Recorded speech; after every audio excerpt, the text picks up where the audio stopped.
2 News begins now. Thank you for joining us on KREM 2 Plus. I'm Tim Pham. This is your KREM 2 News Week in Review. Join us as we take a closer look at some of the biggest stories in the Inland Northwest this past week.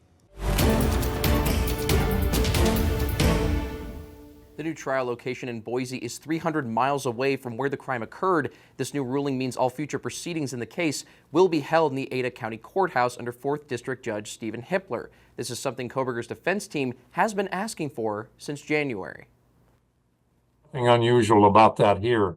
On the other hand, this is anything but a typical case. Former Idaho Attorney General David Leroy says a trial moving its location isn't something new, but the publicity it's seen over the past couple of years is unique.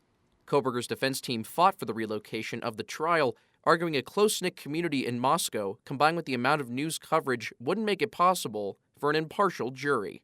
Leroy says he supports the decision. When there's been a good deal of pretrial publicity, it's sometimes hard to set aside the things that you know or may know about a case. Prosecutors oppose the switch, saying the change of location creates an inconvenience of forcing attorneys, witnesses, and families of the victims to travel to a different area.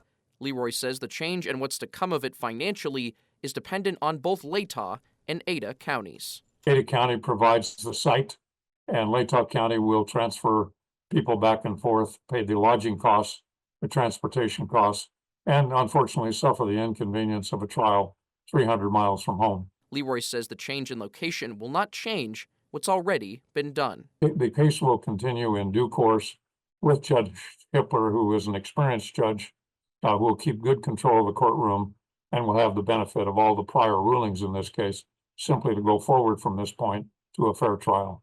Kohberger's defense team's been collecting data on the perception of the people of Moscow since 2023.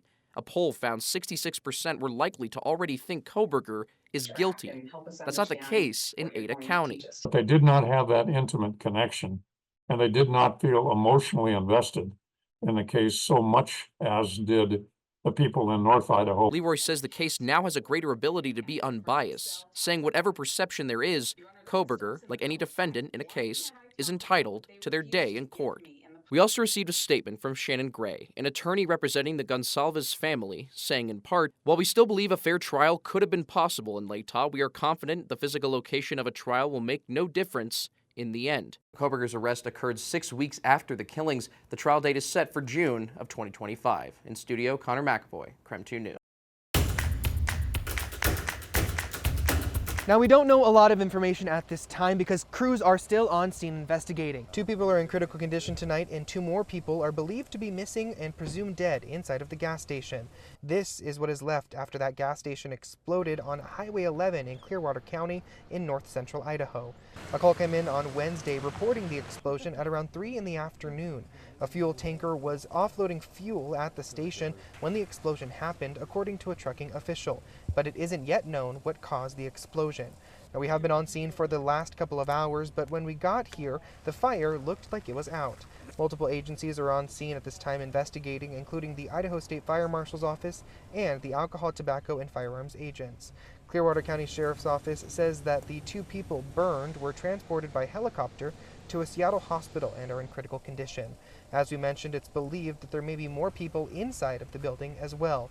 We'll keep monitoring the story as it develops and bring you the very latest.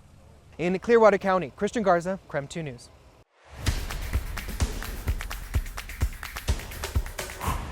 It's a big day for the Pac-12 and the 4 former members of the Mountain West Conference who applied for membership and had it granted by the Pac-12 today.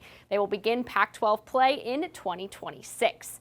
Last season, the Pac-12 Conference lost 10 of its former members to other conferences. The remaining 2 teams, Washington State and Oregon State, won the rights and finances of the conference in a legal battle in the offseason, paving the way for the conference to be rebuilt. The 2 remaining schools already had a scheduling agreement with the Mountain West through 2025, so their new conference rivals will be teams they're used to playing. It's a huge boost for the Mountain West schools that had previously been considered for Power 5 conference membership, and a great opportunity to continue to grow their programs.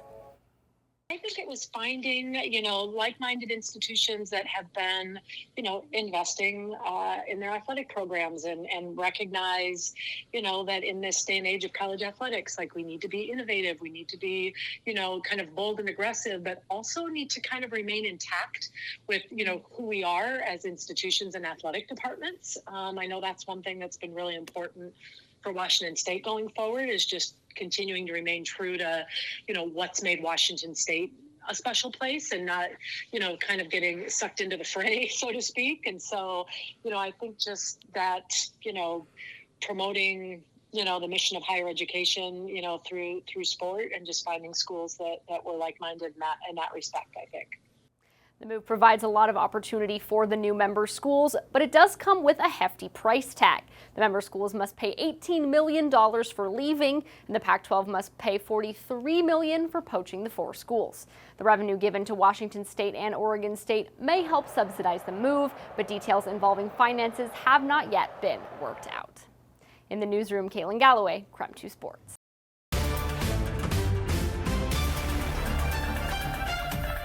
This debate got lively from the get-go. The initial topic dealt with public safety, and Reichert went right after Ferguson, essentially trying to paint him as being weak on crime, and time to time to the fact that the state of Washington needs to hire a lot more police officers. On the other hand, Ferguson going after Reichert, trying to tie him to Donald Trump and going after his voting record while he was in Congress on the topic of abortion. At one point, each of them calling each other liars. This one a bit lively. As you mentioned, we did ask them questions about topics that are specific to the inland Northwest, like transportation and the North Spokane corridor. Neither really answered specifically what they do about that specific project. I also asked them about the Climate Commitment Act and the initiative that would repeal it if passed by voters. Here's their response to that. This fall, voters will decide on the fate of 4 initiatives, including I-2117, which would repeal the state's Climate Commitment Act, which calls for having the state's largest polluters pay for carbon emissions. Are you going to vote for this initiative? And if not, what should the state's role be in fighting climate change? So I'll be voting no on the initiative. In other words, I'm opposed to repealing the Climate Commitment Act. And just want to elaborate that for a moment. This will be a critical issue facing our voters, and I believe that the Climate Commitment Act needs to be adjusted. For example, farmers are entitled to an exemption under the Climate Commitment Act. That hasn't happened yet. When I'm elected governor, I've met with farmers in Odessa. We're going to make sure that the state follows through on the promise to make sure those farmers get the exemption they're entitled to. And here's what's bothersome. The voters did not have an opportunity to really voice their opinions in this case. So I say, let's vote yes, pay less, and then let's have a discussion with the members of our state legislature and find a way forward that's not placing the cost of green, clean energy efforts on the backs of hardworking Washingtonians. This was their first televised debate. Their next one, that's coming up on September 18th. The location for that debate, Spokane. In Seattle tonight, I'm Mark Hanrahan for KREM 2 News.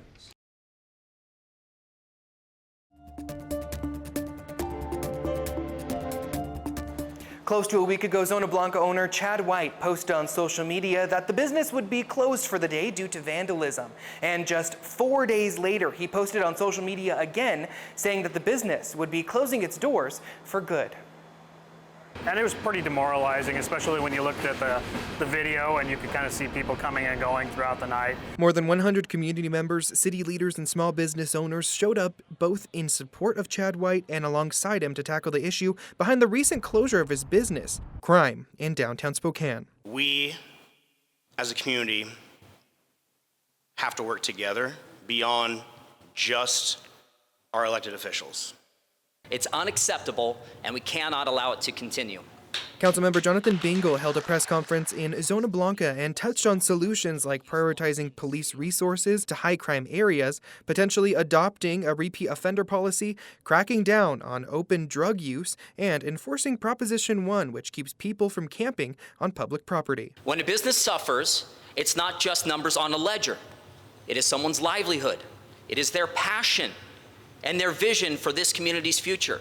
According to Councilmember Bingle, Spokane Police Department has made over 2,300 arrests in the last 8 months in just the downtown precinct. It was heartbreaking. Chris Batten, who owns the Zona Blanca building and has been a business owner himself for the last 2 decades, says that everything that we're seeing crime-wise in downtown is a relatively new issue. It hasn't been something that was ever a problem, during the first, 15, 20 years.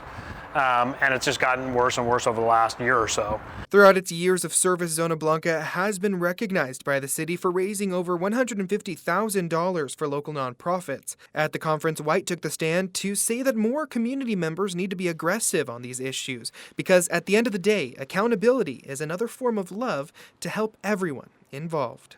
Whether Zona Blanca is closed or not, I'm committed to support all the other restaurants, small businesses in our downtown core. Just because Zona Blanca is closing its doors in this building right behind me, it doesn't mean that it's going to stop serving the community with it. Now they're going to be doing different pop-up events, they're going to be doing catering, and they also are going to keep their airport location as well. Christian Garza, KREM 2 News.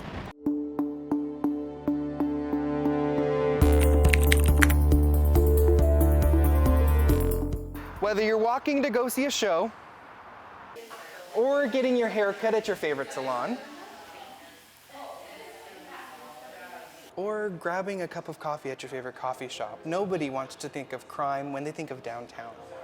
After the recent closure of popular restaurant Zona Blanca, community leaders and business owners came together to talk about how crime is affecting the downtown economy. Councilmember Jonathan Bingle even going as far as saying it's to blame for Hotel Indigo being dropped by their insurance carrier. I went to Hotel Indigo to confirm Councilmember Bingle's comments and was directed to contact their management company. Now, I'm waiting to hear back from them. After the news conference, the question we thought would be on viewers' minds was, how can we make sure that other businesses don't have to worry about their insurance? Kenton Bryant, the president of Northwest Insurance Council, says that while crime in general impacts availability and cost of insurance, he isn't seeing any sort of widespread problem in Spokane. What you may see is a business that's had either multiple claims or there have been a lot of claims against that insurance company in a particular area. So you see that insurer wanting to sort of reassess their risk exposure in that area. According to Spokane Police Department's crime report, commercial burglary and robbery that are reported are down 41% and 19% respectively this year compared to numbers from last year. I think people are being more careful about the claims that they file because it does matter. It can impact either the premium that you pay or, in rare cases, an insured can be non-renewed. Brian suggests that if business owners are nervous about the loss of coverage, they should be in regular communication with their insurance brokers multiple times a year instead of just waiting until they need to file a claim or renew their policy. Brian says the good thing about Spokane is the fact that there are multiple different qualified insurance brokers to help you if you need it. Christian Garza, KREM 2 News.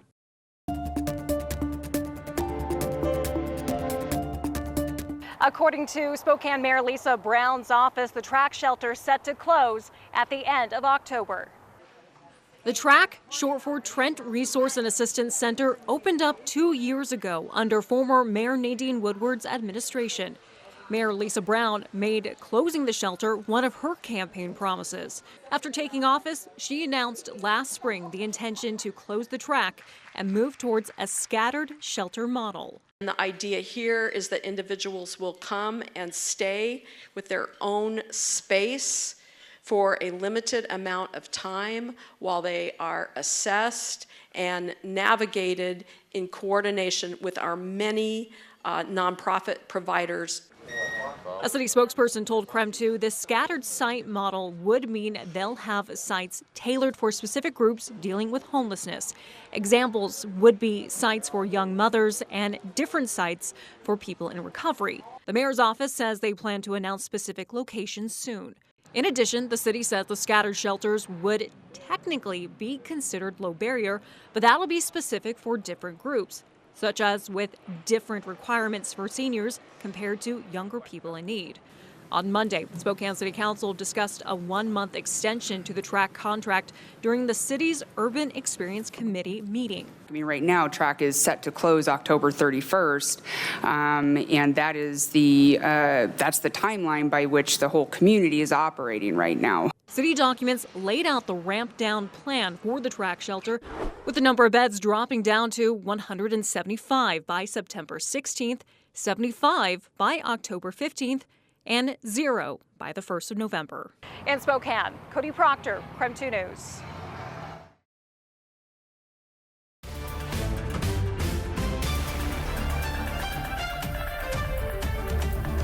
I'm really proud of what I've been able to accomplish on behalf of the people of Eastern Washington. Why did you decide now was the time to step away? What made you decide not to seek re-election? Yes, well, it was a tough decision, and there had been other times when I had considered not running for re-election.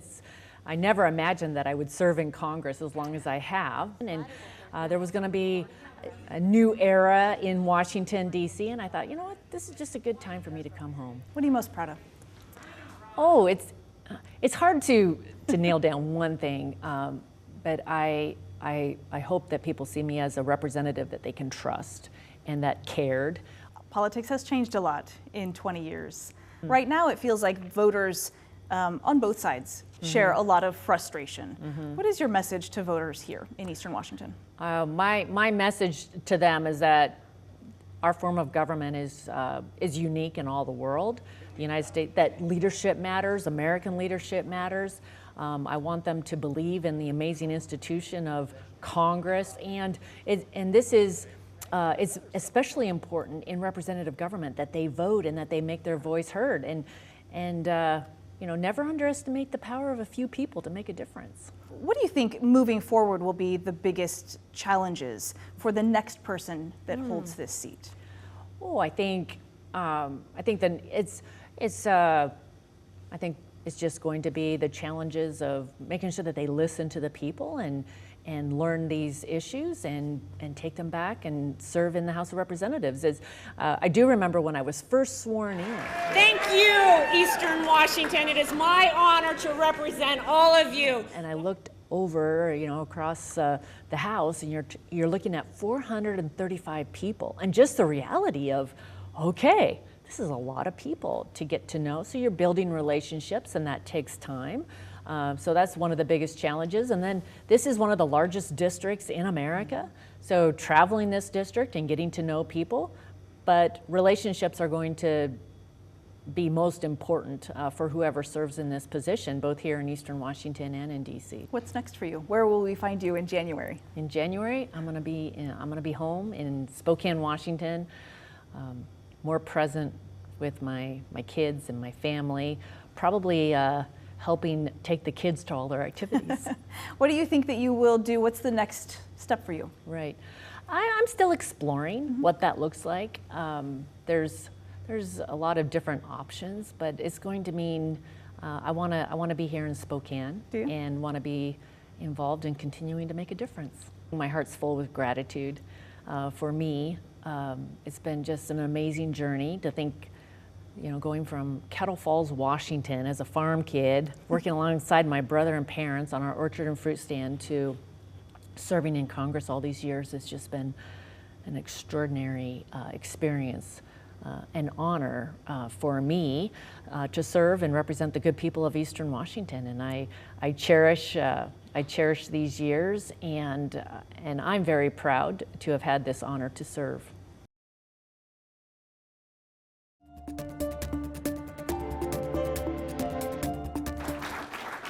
Spokane Fire Chief Julio Berg emceed the awards ceremony, honoring multiple firefighters with awards for their service, including firefighters Brennan Cook and Clifford York receiving the Medal of Valor after responding to a deadly house fire this year. They really go above and beyond for the protection of this community, and that's what this day represented. Chief O'Berg says this new event is designed to show the work first responders in the community face each day, requiring each recipient for an award to be nominated by peers and go through an evaluation process done by a committee within the department. We can't put a time frame on it because it just all depends on the incidents that we're faced with. And you know, I in all honesty, what we do every day is pretty high caliber. Each member was given their award with a speech about their time in the department alongside each member's family. We don't necessarily always tell our loved ones exactly what we face day to day. But today was the exception, allowing them to see what they go through in a video presentation and kind words by Chief Kohberger, hoping the success of this ceremony will allow for more in the future. In Spokane, Connor McAvoy, KREM 2 News. Joyful noise fills the air along 4th Ave in Spokane Valley. Joy that comes from having a place. And every time I see your face, when I give you 5, my bucket get filled of joy and happiness. And that's what happened to me every morning. Every single morning. That's Mauricio Segovia, principal of Ruben Trejo Dual Language Academy. The school's new name for a new-to-them building was dedicated Thursday in honor of the artist and longtime Eastern Washington University professor. It just makes me thrilled to have my dad's name on a dual language academy. I think that this is I hope that it's the start of something great in a grander sense for Spokane schools. Here at the newly dedicated Ruben Trejo Dual Language Academy, you'll see a first of its kind in Spokane. Half of the learning day spent in Inglés and the other half in Espanol. This K-7 elementary of just under 300 students was 8 years ago one class of kindergartners. We're 7th grade. These Bada bing, bada boom. are those kindergartners today, now 7th graders like Stacy Valentine Winkle's daughter. I grew up in a time where dual language was not important, so my mom didn't speak at home to us in Tagalog. As a person of color, I never had a teacher that reflected my identity. Students well-versed, not just in words, but immersed in compassionate action, empathy, and belonging. We've spent too many years in this country creating deficit mindsets around language. If you are a Spanish speaker right now, raise your hand proudly and shout to the world how proud you are of that. Yeah, give it up. Joy. Like, it makes me so, joyful and really teary when I think about what my kids will have that, opportunities that I didn't have. For what this place could become. Shannon Mowdy. Still grass to be grown, still a lot of work to make it our own building. KREM 2 News. We're well on our way. It is just barely, and I mean just barely, beginning to feel and look a little bit like fall. And that's why we're launching the KREM Cares Tom's Turkey Drive t-shirt contest. We need all the kids out there to help us out. They need to draw a Tom's Turkey Drive logo, and the winning artwork could end up on the back of a t-shirt. That's all you need, some paper and something for the kids to draw or paint with. Maybe some colored markers, we've got crayons, we'll take paint. Have them draw a Tom's Turkey and use the words Tom's Turkey Drive and 25th anniversary. Easy, and then mom and dad, snap a picture and load it up to krem.com. We'll have the judges pick their favorite at Numerica Credit Union, and then they'll announce the winner coming up in mid-October. It's a great way to have some fun and teach your kids about the fight against hunger, giving back, and really to celebrate the 25th anniversary of Tom's Turkey Drive. Reporting in Spokane, Laura Papetti, KREM 2 News. Thank you for joining us on KREM 2 Plus for a look at some of the biggest news stories of the past week. For the most current news throughout the weekend, you can watch our latest newscast here on KREM 2 Plus. Just look for it at the bottom of the navigation menu. I'm Tim Pham. Thanks for watching.